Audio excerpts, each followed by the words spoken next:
कहते हैं बोया पेड़ बबूल का तो आम कहां से हुई। दुनिया भर में शांति और लोकतंत्र का खोखला ढोंग रचने वाले और दूसरे देशों की संप्रभुता को अपने जूतों तले कुचलने वाले सुपर पावर अमेरिका पर यह कहावत आज बिल्कुल सटीक बैठती है। आधी दुनिया को अपनी साम्राज्यवादी भूख का शिकार बनाने वाली इस महाशक्ति के सबसे अहंकारी सूरमा डोनाल्ड ट्रंप आज अचानक खुद को बेगुनाह और पीड़ित साबित करने के लिए पूरी दुनिया के सामने छाती पीट रहे हैं। तुर्की में नेटो समिट के मंच से ट्रंप ने जो ये घमंड भरा रोना रोया था कि मैं ईरान की हिट लिस्ट में नंबर 1 हूं, वो और कुछ नहीं बल्कि अमेरिका के अपने ही बोए हुए नफरत के बीजों का फसल है, जो अब काटने का वक्त आ गया है। दूसरों की धरती पर ड्रोन भेजकर कत्लेआम मचाने वाले वॉशिंगटन के इन ठेकेदारों को आज अपनी ही परछाई से खौफ आने लगा है, क्योंकि इजराइल की ताजा खुफिया जानकारी ने अमेरिकी सीक्रेट सर्विस के होश फाख्ता कर दिए कि ईरान अब ट्रंप के इस टॉन्ट और अहंकार को जमींदोज करने के लिए एक ऐसी नई और अचूक साजिश का ताना बाना बुन रहा है जिसने पूरे व्हाइट हाउस की घिघी बांध दी है। नमस्कार, बहुत स्वागत है आपका। विश्व युद्ध देख रहे हैं आप, मैं हूं आपके साथ इशिका त्यागी।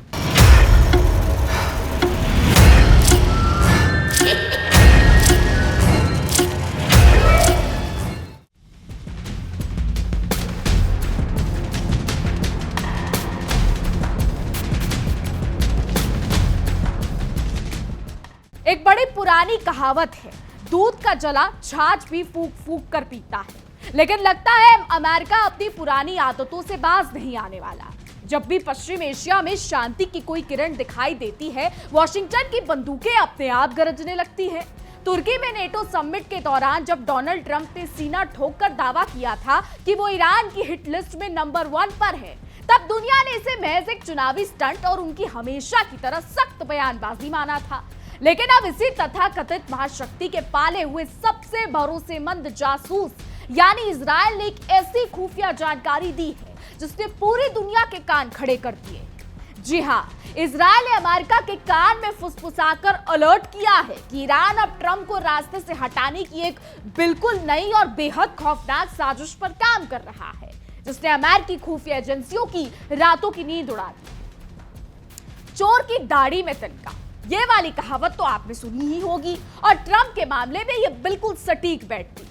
अपनी जान पर मंडराते इस खतरे का एहसास ट्रंप को शायद पहले ही हो चुका था, तभी तो नेटो समिट के दौरान अचानक उन्होंने अपना नया नवेला चमचमाता एयरफोर्स 1 विमान छोड़ दिया और चोरी छिपे अपने पुराने विमान से सफर करने का फैसला कर लिया। जब पत्रकारों ने उनसे कुरेद कुरेद कर पूछा कि महाशय, क्या ईरान के खौफ की वजह से तुर्की से लौटते समय आपने अपनी सवारी बदल ली, तो ट्रंप ने हमेशा की तरह बात को घुमा दिया और सीधे जवाब देने से कतरा गए। लेकिन अपनी आदत के मुताबिक उन्होंने दबी जुबान में यह जरूर कबूल कर लिया कि हाँ, वो ईरान के सीधे निशाने पर है और ईरान की हर लिस्ट में उनका नाम सबसे ऊपर चल रहा है। अमेरिका हमेशा से दुनिया का चौधरी बनने की नाकाम कोशिश करता रहा है, लेकिन फिर वही बात, बोया पेड़ बबूल का तो आम कहां से हुए। ट्रंप को मारने की साजिश की जा रही है, ये कहानी कोई रातों रात नहीं लिखी गई है, बल्कि खुद अमेरिका के बोए हुए नफरत के बीजों का नतीजा है। ट्रंप पर पहले भी कई बार जानलेवा हमले हो चुके हैं और अपने दूसरे कार्यकाल के चुनावी दंगल के दौरान उन्हें सीधे गोली भी छूकर निकल गई थी। अब जब एक बार फिर अमेरिका और ईरान के बीच तलवारें खिंच चुकी हैं, तो ट्रंप की सुरक्षा को लेकर अमेरिकी सीक्रेट सर्विस के हाथ पांव फूलने लगे हैं। दुनिया भर में लोकतंत्र और मानव अधिकार का ढोंग रचने वाला अमेरिका आज खुद अपने ही बुने हुए खौफ के चक्रव्यूह में इस कदर फंस चुका है कि उसके सबसे कदावर नेता को अपनी ही परछाई से भी डर लगने लगा है। हालांकि डोनाल्ड ट्रंप ने, कल हमने आपको बताया था कि किस तरीके से डोनाल्ड ट्रंप ने अपने आप को लेकर ये बयान दिया था कि वो ईरान की लिस्ट में सबसे ऊपर है, और अब इजराइल की तरफ से जो ये खुफिया रिपोर्ट आ रही है, इसने भी हड़कंप मचा दिया है। हालांकि इजराइल की खुफिया रिपोर्ट कितनी सच्ची है और कितनी झूठी, इसकी कोई आधिकारिक पुष्टि नहीं है, जस्ट एक रिपोर्ट है। लेकिन डोनाल्ड ट्रंप की बात की तो पुष्टि है। डोनाल्ड ट्रंप जो ये बयान दे रहे हैं, आपको बता दें, ईरान और अमेरिका के बीच की दुश्मनी आज उस मोड़ पर पहुंच चुकी है जहां से वापसी का कोई रास्ता नजर नहीं आता। मीडिया रिपोर्ट्स के मुताबिक अब इजराइल ने अमेरिका को एक बेहद खास और नए किस्म के ईरानी प्लान की चेतावनी दी है। अमेरिकी सीक्रेट सर्विस पिछले कई हफ्तों से ट्रंप को निशाना बनाने से जुड़ी कड़ियों को जोड़ने में जुटी थी। लेकिन इजराइल का ये नया इनपुट इन सब से बिल्कुल अलग और खतरनाक बताया जा रहा है। कुल मिलाकर कहे तो अमेरिका की नाक के नीचे एक ऐसा बारूद का ढेर तैयार हो चुका है जिसकी चिंगारी खुद अमेरिकी हुक्मरानों की गलतियों ने सुलगाई है और अब वो इस आग से बचने के लिए छटपटा रहे हैं। इतिहास गवाह है कि अमेरिका की आग लगाकर तमाशा देखने की पुरानी फितरत रही है, लेकिन इस बार खेल उल्टा पड़ता दिख रहा है। ईरान पिछले कई सालों से डोनाल्ड ट्रंप के खिलाफ खून के बदले खून की कसम खाए बैठा है। ये अंतहीन बदला ट्रंप के पहले कार्यकाल में लिए गए उस अहंकार से भरे फैसले का नतीजा है जब जनवरी 2020 में उन्होंने अंतर्राष्ट्रीय कानूनों को ताक पर रखकर आईआरजीसी के टॉप कमांडर की सरेआम हत्या का कायरतापूर्ण आदेश दिया था। एक देश के सेना प्रमुख को ड्रोन हमले में मार गिराने के बाद अमेरिका ने सोचा था कि वो बच निकलेगा, लेकिन ईरान ने तब से आज तक चैन की सांस नहीं ली है। ईरान लगातार ट्रंप की मौत की एनिमेटेड वीडियो जारी करके अमेरिका को उसकी औकात याद दिलाता है। हालांकि किसी देश के राष्ट्रपति की इस तरीके से वीडियो जारी करना किसी को शोभा नहीं देता। ईरान कम नहीं है, यह भी समझ लीजिए। अगर आप किसी देश के राष्ट्रपति की वीडियो आप इस तरीके से लगा रहे हैं तो वो किसी देश को भी शोभा नहीं देता है। और रही सही कसर आपको बता दें, 28 फरवरी को 2026 को ईरान पर नए हमले करवाकर ट्रंप ने पूरी कर दी, जिसमें अली खामेनेई मारे गए। ईरान तो सिर्फ वीडियोस बनाता था, लेकिन अली खामेनेई की मौत का पूरा ठीकरा अमेरिका और इजराइल के सर फूट गया, क्योंकि उन्होंने जो है ये हमले करवाए थे जिसमें अली खामेनेई मारे गए। और अपनी इस नई दुश्मनी के बाद अमेरिकी राष्ट्रपति ट्रंप ने तुरंत अपने सबसे बड़े मददगार यानी इजरायली प्रधानमंत्री बेंजामिन नेतन्याहू को फोन घुमाया। इजराइल के प्रधानमंत्री कार्यालय ने बड़े फख्र से बताया कि ट्रंप ने नेतन्याहू को खाड़ी क्षेत्र में अमेरिकी सेना की हरकतों और हर गतिविधियों की पल पल की जानकारी दी। एक अमेरिकी अधिकारी ने भी इस गुपचुप बातचीत पर मोहर तो लगा दी, लेकिन डर के मारे इसके बारे में ज्यादा कुछ बोलने की हिम्मत नहीं जुटा पाए, जो मीडिया रिपोर्ट्स दावा कर रही हैं। नेतन्याहू और ट्रंप की साठगांठ ऐसी नाजुक समय में हुई है जब अमेरिका ने हाल ही में ईरान की धरती पर बड़े पैमाने पर बमबारी की है। यह साफ दिखाता है कि अमेरिका खुद को कितना भी ताकतवर दिखाए, लेकिन जब उस पर आंच आती है तो वो सहयोगियों के पीछे छिपने की कोशिश करता है।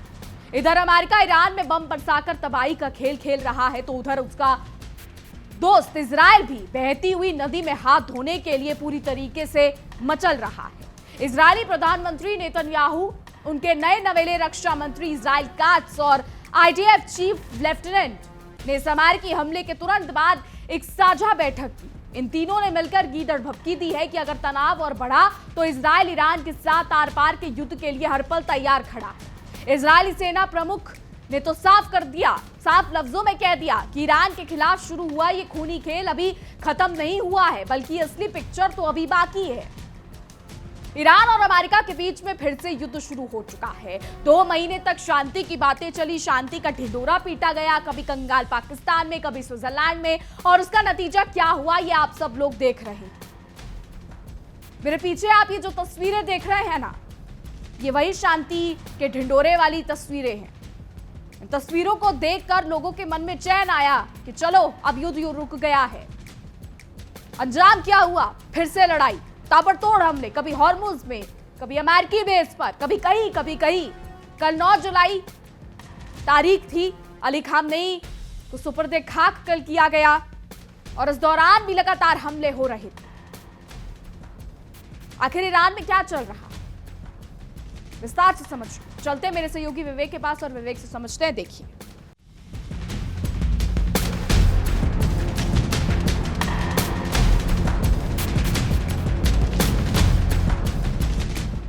मिडल ईस्ट का आसमान जल रहा है। खामेनेई के सुपुर्दे खाक होते ही ईरान ने महायुद्ध का ऐलान कर दिया है और ईरान ने उस बदले की बात कही है जिसकी कल्पना शायद किसी ने नहीं की है। इंतकाम की आग में चल रहा ईरान शांत बैठने के मूड में नहीं है। उसने खाड़ी में मौजूद अमेरिकी बेसों को शमशान में बदलना शुरू कर दिया है। चारों तरफ सिर्फ तबाही और खौफ का मंजर नजर आ रहा है। और इस बीच अमेरिका ने ईरान पर 130 से ज्यादा बार हमले किए हैं, यानी कि हर दिन 65 हमले, यानी हर घंटे लगभग 2 से 3 हमले। अमेरिका ईरान की इस भीषण लड़ाई में मिडल ईस्ट खाक हो सकता है। खबर है कि अमेरिकी सैनिक भी यहां पर लगातार बमबारी कर रहे हैं। आपको बता दें, ईरान और अमेरिका में जबरदस्त लड़ाई शुरू हो चुकी है।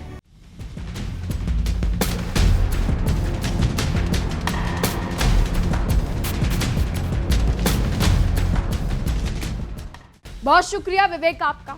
तो इजरायली एयरफोर्स के पायलट्स के ग्रेजुएशन समारोह में बोलते हुए सेना प्रमुख ने जिस तरीके की भाषा का इस्तेमाल किया, उससे अमेरिका और इजरायल के खूनी इरादे साफ झलकते हैं। सेना प्रमुख ने अपने नए पायलटों से कहा कि नई और विनाशकारी योजनाएं तैयार की जा रही हैं और बहुत जल्द हमारे सामने बड़े मिलिट्री ऑपरेशन होने वाले हैं, इसलिए सब हाई अलर्ट पर रहें। हालांकि उस समारोह में नेतन्याहू और इजरायली राष्ट्रपति के लंबे चौड़े भाषणों की वजह से सेना प्रमुख को अपना भाषण छोटा करना पड़ा। लेकिन इजरायली मीडिया के गलियारों से खबर आई है कि वहां कहने वाले थे कि एयरफोर्स के सैकड़ों लड़ाकू विमान तुरंत उड़ान भरने के लिए रनवे पर स्टैंड बाय पर रखे गए हैं। इजरायली प्रधानमंत्री बेंजामिन नेतन्याहू ने अपने भाषण के दौरान एक बार फिर वही रटी रटाई धमकी दोहराई कि चाहे दुनिया का कोई समझौता आड़े आए या ना आए, वो ईरान को कभी भी परमाणु हथियार नहीं बनाने देंगे। इसके साथ ही नेतन्याहू ने बिना नाम लिए अमेरिकी राष्ट्रपति ट्रंप के उस फैसले पर भी तंज कसा जिसके तहत अमेरिका तुर्की को खतरनाक F-35 फाइटर जेट बेचने जा रहा है। तुर्की के राष्ट्रपति एर्दोगन, जो कि इजरायल के सबसे तीखे आलोचकों में से एक है, उन्हें हथियार बेचने के अमेरिकी फैसले पर इजरायल के पेट में दर्द होना लाजमी था। नेतन्याहू ने साफ कहा कि पुरानी चुनौतियां अपनी जगह है ही, लेकिन नए गठबंधन बन रहे हैं और पुराने टूट रहे हैं, इसलिए हमें हमेशा अपने दुश्मनों से ज्यादा ताकतवर रहना होगा।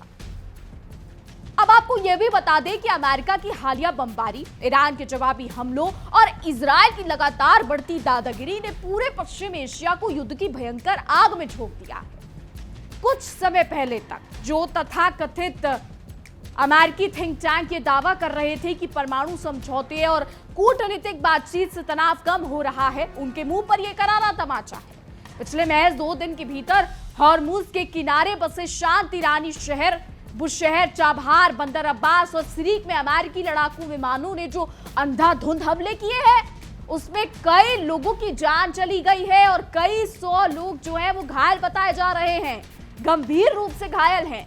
इस बर्बरता ने यह साबित कर दिया है कि अमेरिका के लिए शांति समझौते सिर्फ एक ढोंग है।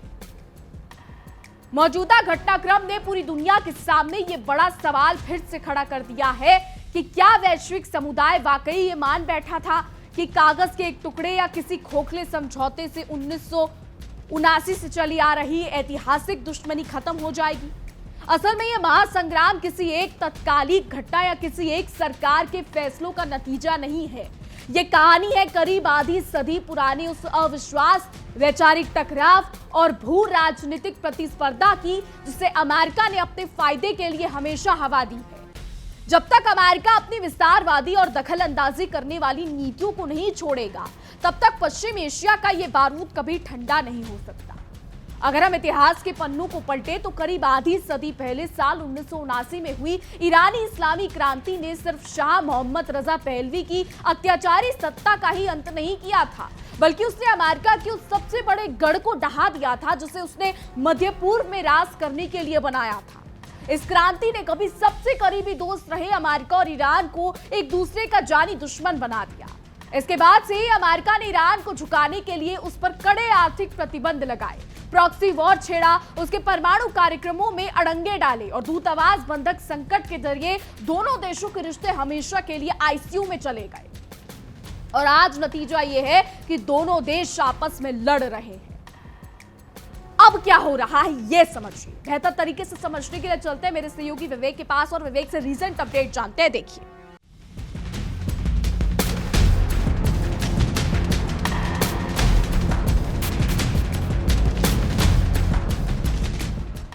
हॉर्मुज के आसपास के इलाकों में अमेरिका इस वक्त जबरदस्त बमबारी कर रहा है। जैसे कि हॉर्मुज अमेरिका का, बुशहर और चाबहार पर भी अमेरिका ने एयर स्ट्राइक कर दिया है। अमेरिकी हमलों का हालांकि ईरान जवाब दे रहा है।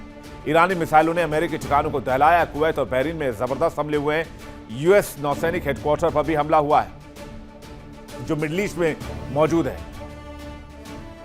तो ईरान अब क्या करेगा, सबसे बड़ा सवाल यही है, क्योंकि उसने अपने पहले टास्क को कंप्लीट कर लिया है। पूर्व सुप्रीम लीडर को सुपुर्द खाक कर दिया है। अब ईरान के पास जंग लड़ने के अलावा या सिर्फ जंग लड़ने के अलावा कोई विकल्प नहीं है।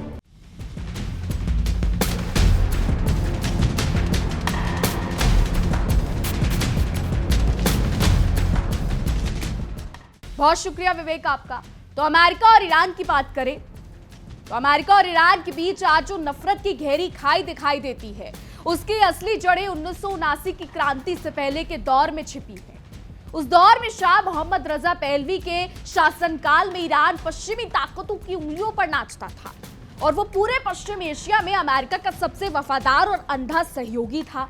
दोनों देशों के बीच राजनीतिक, सैन्य और आर्थिक रिश्ते इतने घने थे कि अमेरिकी हुक्मरान गर्व से ईरान को मध्य पूर्व में अमेरिका का तैरता हुआ एयरक्राफ्ट कैरियर कहा करते थे। अमेरिका ने ईरान की संप्रभुता को कुचलकर उसे अपनी सेना का एक अड्डा बना दिया था।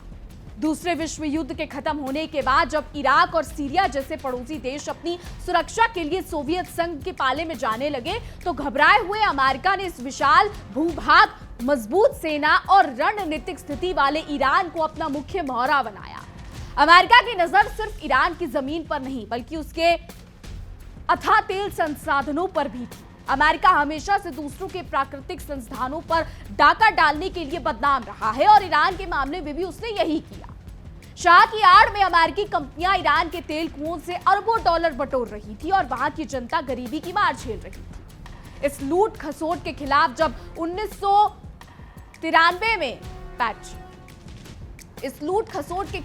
1953 में ईरान के स्वाभिमानी प्रधानमंत्री मोहम्मद मुस्देक ने हिमाकत दिखाकर, क्या यूं कह ले कि हिम्मत दिखाकर अपने देश के तेल उद्योग के राष्ट्रीयकरण की ऐतिहासिक घोषणा की, तो अमेरिका के पेट में ऐसा मरोड़ उठा कि उसने लोकतांत्रिक मर्यादाओं की धज्जियां उड़ा दी। अमेरिकी खुफिया एजेंसी ने विदेशी ताकतों के साथ मिलकर एक गंदा खेल खेला और तख्ता पलट करवा दिया। जो रिपोर्ट्स बताती हैं, उन्हें जबरन सत्ता से हटा दिया गया और अपनी उंगलियों पर नाचने वाले शाह को दोबारा गद्दी पर बैठा दिया गया।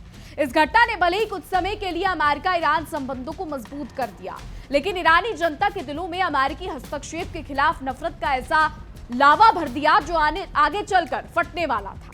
गद्दे पर दोबारा बैठते ही शाह ने अमेरिकी आकाओं को खुश करने के लिए देश को जबरन आधुनिक बनाने के नाम पर व्हाइट रेवोल्यूशन शुरू कर दिया। लेकिन इस तथाकथित आधुनिकीकरण के पीछे ईरानी संस्कृति और को कुचलने की साजिश थी, जिसका धार्मिक और पारंपरिक वर्गों ने खुलकर विरोध किया। दूसरी ओर रजा पहलवी की दमनकारी और क्रूर गुप्तचर संस्था ने विपक्ष और आम जनता की आवाज को दबाने के लिए जुल्म की सारी हदें पार कर दी। इतिहास के पन्नों में जो लिखा है, जो रिपोर्ट्स दावा करती हैं, शहरों में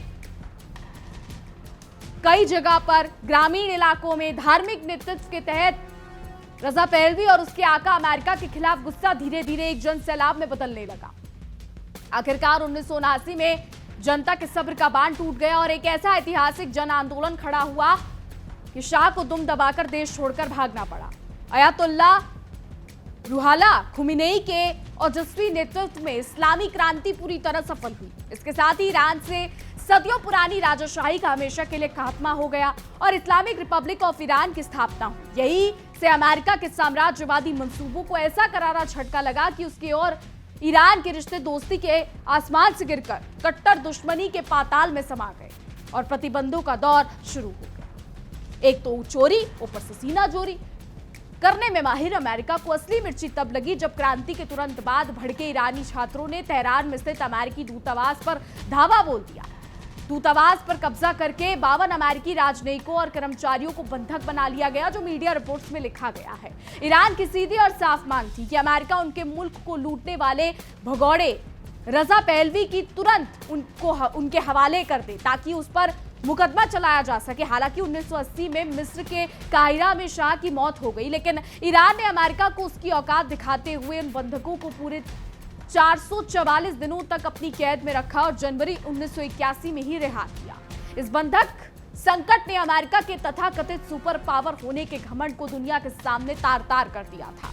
इस्लामी क्रांति का तो बुनियादी मकसद ही यही था कि मुल्क से अमेरिकी दखलंदाजी और उसके हर तरीके के प्रभाव को जड़ से उखाड़ फेंका जाए। ईरान के सर्वोच्च नेता खुमेनी ने खुले मंचों से अमेरिका को ग्रेट शैतान की उपलब्धि और इजराइल को उसका सबसे वफादार दोस्त करार दिया। इसके साथ ही फिलिस्तीनी मुद्दे का खुलकर समर्थन करना और कई यहूदी राष्ट्रवाद का पुरजोर विरोध करना नई ईरानी विदेश नीति का सबसे मजबूत स्तंभ बन गया।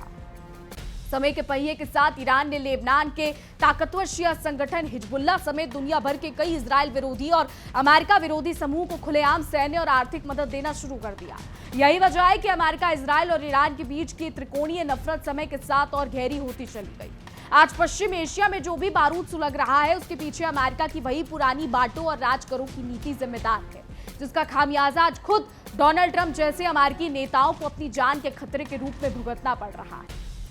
लेकिन हिजबुल्लाह, हमास, हूती, इनको कहा जाता है कि ये आतंकवादी संगठन है क्योंकि इनकी गतिविधियां ऐसी हैं। लेकिन ईरान इन्हें मिलिटेंट ग्रुप्स बताता है, बल्कि जबकि दुनिया के बाकी देश इन्हें आतंकवादी गुट बताते हैं। एक चीज तो साफ है, न ईरान दूध का धुला है और ना ही अमेरिका और इजराइल। लेकिन राजनीति के खेल में हाथी के दांत खाने के और दिखाने के और होते हैं।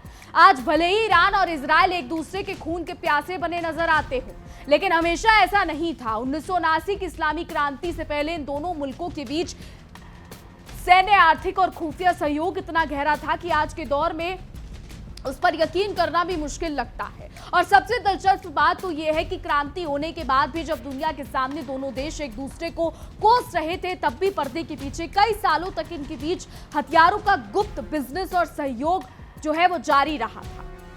अब इस अजीबोगरीब और पर्दे के पीछे वाले रिश्तों की शुरुआत 1950 के दशक में इजराइल के पहले प्रधानमंत्री की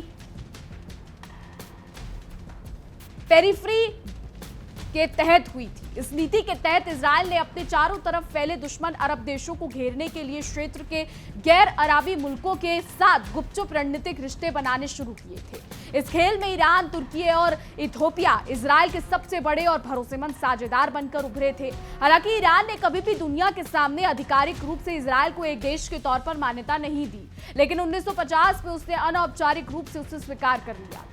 साल 1956 के श्वेत संकट और मिस्र के राष्ट्रपति के नेतृत्व में जब पैन अरबवाद यानी अरब एकजुटता की लहर उठी, तो इजराइल और ईरान दोनों के हाथ पांव फूल गए और उनकी नजदीकियां और बढ़ गई। इजराइल और ईरान दोनों ही इराक को अपने अस्तित्व के लिए एक बड़ा और साझा खतरा मानते थे। इसी का नतीजा था कि 1960 के दशक में इजरायली खुफिया एजेंसी और रजा पहलवी की क्रूर एजेंसी ने मिलकर इराकी लड़ाकों को हथियार और ट्रेनिंग दी। इतना ही नहीं, 1958 में ईरान, इजराइल और तुर्की ने मिलकर एक बेहद गुप्त खुफिया गठबंधन भी बनाया था। शाह मोहम्मद रजा पहलवी का यह साफ मानना था कि वॉशिंगटन की सत्ता के गलियारों में और अमेरिकी सांसद में इजराइल का प्रभाव बेहद मजबूत है। इसलिए अगर इजराइल को खुश रखा जाएगा तो अमेरिका के साथ ईरान के रिश्ते और भी ज्यादा मलाईदार बने रहेंगे। इसी लालच और रणनीतिक साठगांठ की वजह से दोनों देशों के बीच संबंध लगातार मजबूत होते चले गए। लेकिन ईरान और अमेरिका के बीच में जो अब हो रहा है वो किसी से छिपा नहीं। ईरान और अमेरिका एक दूसरे पर बम बरसा रहे हैं। कोई किसी के बेस पर हमला करता है तो कोई किसी के शहर पर हमला कर रहा है। दोनों देश इस वक्त लड़ रहे हैं। इतिहास में जाकर देखें तो साल 1980 में इजराइल के प्रधानमंत्री ने अमेरिकी शहर पर ईरान को लड़ाकू विमानों के टायर और खतरनाक हथियार भेजने की बाकायदा लिखित मंजूरी दी थी। बाद में जब दुनिया के सामने कुख्यात ईरान का भंडाफोड़ हुआ तो अमेरिका का धौरा चेहरा पूरी दुनिया के सामने बेनकाब हो गया। ये साफ हो गया कि जिस अमेरिका ने ईरान पर दुनिया भर के प्रतिबंध लगा रखे थे, उसी अमेरिका ने इजराइल के रास्ते ईरान को चोरी छिपे हथियार पहुंचाए थे। बदले में लेबनान में बंधक बनाए गए अमेरिकी नागरिकों की रिहाई और के फंड देने का जो गंदा खेल खेला गया था। रिपोर्ट्स ये सब दावा करती हैं। हालांकि ईरान हमेशा अंतर्राष्ट्रीय मंचों से लगातार इजराइल को नक्शे से मिटाने की कस्में खाता रहा, लेकिन पर्दे के पीछे दोनों का ये रक्षा सहयोग सालों तक रेंगता रहा। लेकिन जब 1982 में इजराइल ने लेबनान पर बर्बर हमला किया तो ईरान के सब्र का बांध भी टूट गया और उसने लेबनान में हिजबुल्लाह के गठन और उसकी सैन्य ताकत को बढ़ाना तेज कर दिया। आखिरकार 1990 के दशक तक आते आते ही ये पाखंडी और गुप्त रक्षा सहयोग पूरी तरीके से दफन हो गया और दोनों देशों की आपसी प्रतिद्वंदिता पश्चिमी एशिया की सबसे बड़ी और विनाशकारी रणनीतिक टकराहट में तब्दील हो गई, जो आज पूरी दुनिया के लिए सरदर्द बनी हुई है। आज जब 2026 में अमेरिका, ईरान और इजराइल एक बार फिर से आमने सामने खड़े हैं और पूरा पश्चिम एशिया बारूद के ढेर पर बैठकर किसी बड़े धमाके का इंतजार कर रहा है, तब इतिहास हमें यही सिखाता है कि यह विनाशकारी टकराव किसी एक समझौते, किसी एक ड्रोन हमले या किसी एक सरकार के बदल जाने से खत्म होने वाला नहीं है। साल 1979 में जो वैचारिक, रणनीतिक और भू राजनीतिक खाई खोदी गई थी, उसे अमेरिका के अहंकार और इजराइल की दादागिरी ने समय के साथ और भी ज्यादा गहरा और संकीर्ण बना दिया है। अमेरिका खुद को दुनिया का सबसे बड़ा शांतिदूत घोषित करता फिरता है, लेकिन उसकी असलियत यह है कि वो जहां भी पैर रखता है वहां सिर्फ तबाही और बर्बादी की दास्तां ही पीछे छूटती है। हर बार जब भी कोई नई शांति वार्ता शुरू होती है तो दुनिया के दिलों में एक झूठी उम्मीद जरूर जगती है, लेकिन उसके तुरंत बाद अमेरिका का कोई ना कोई नया हमला या कोई नई साजिश इस बात की गवाही दे देती है कि करीब आधी सदी पुरानी इस दुश्मनी का अंत अभी बहुत दूर है।